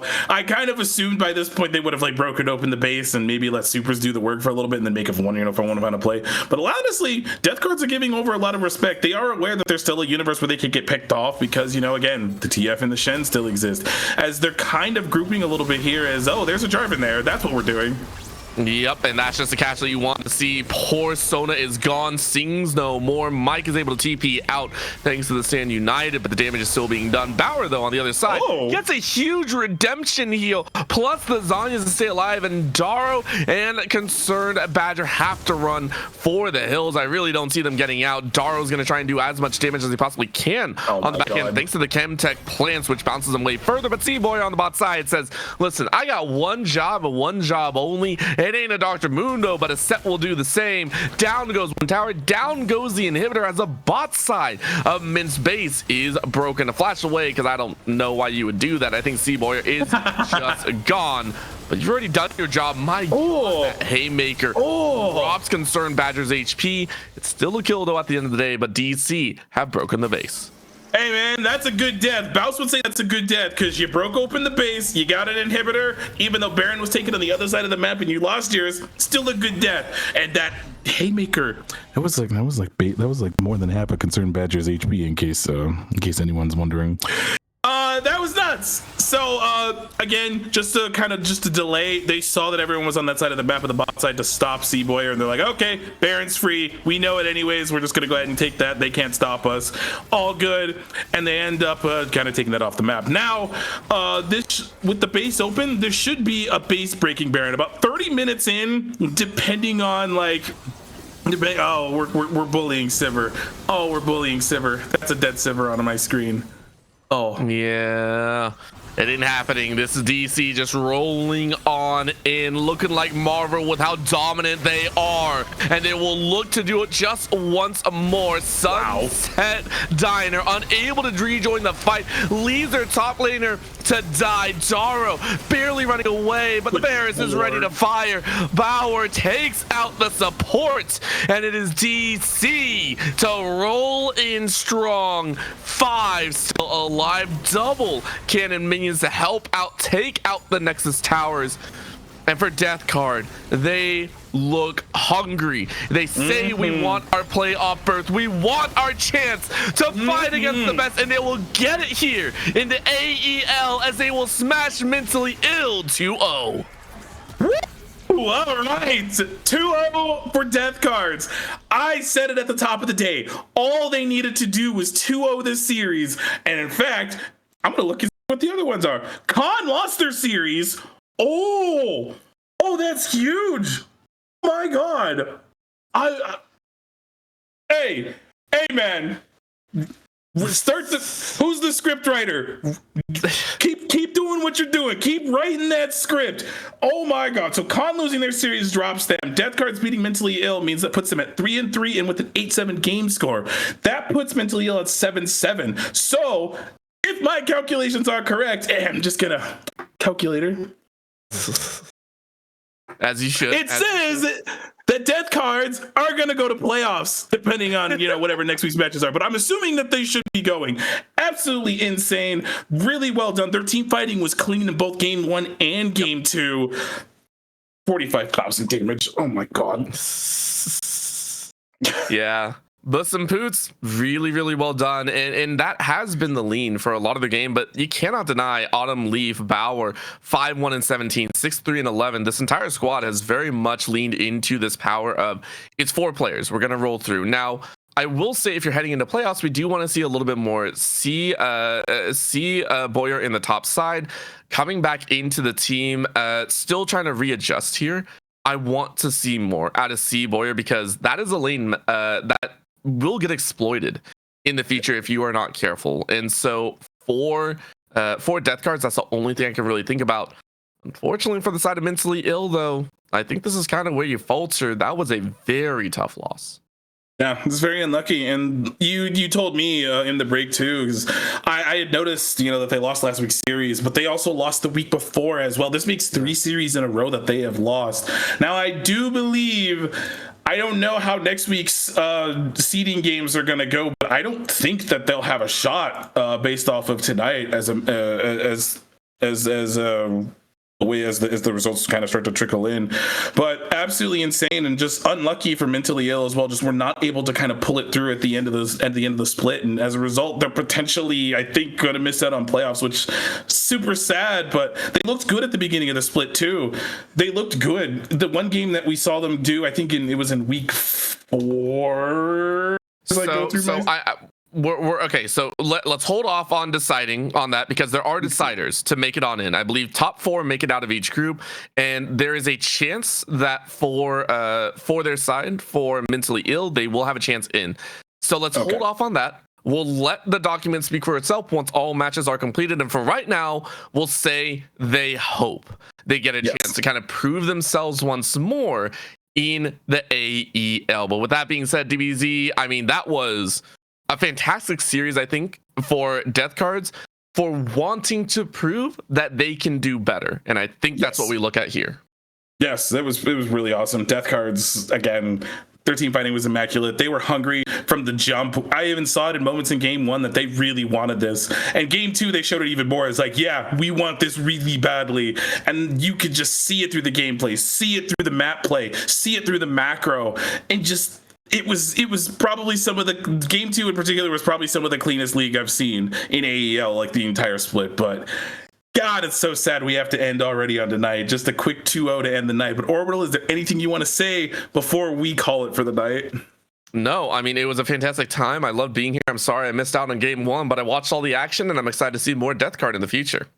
Heck yeah. So Death Cards, right now, with their win, they have secured the 3rd spot in the failure group. So, hey, they're going to be looking towards the playoffs here. Next week, Mentally Ill believe we get one more shot to get through. So that is going to be it for us for AEL Week 7. When we come back next week, it is going to be seeding time and deciders and whatnot. I don't know how many games we're going to do. Probably just the one, but we'll see what happens. But hey, good seeing you all here in Twitch chat tonight. We'll see you again next week. I do believe we have when does ACL start? Because I wanted to shout that out. That starts tomorrow, right?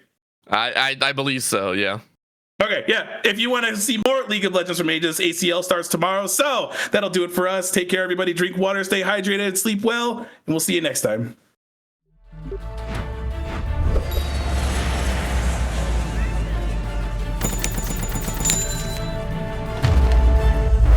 Bro, just use Zen Market.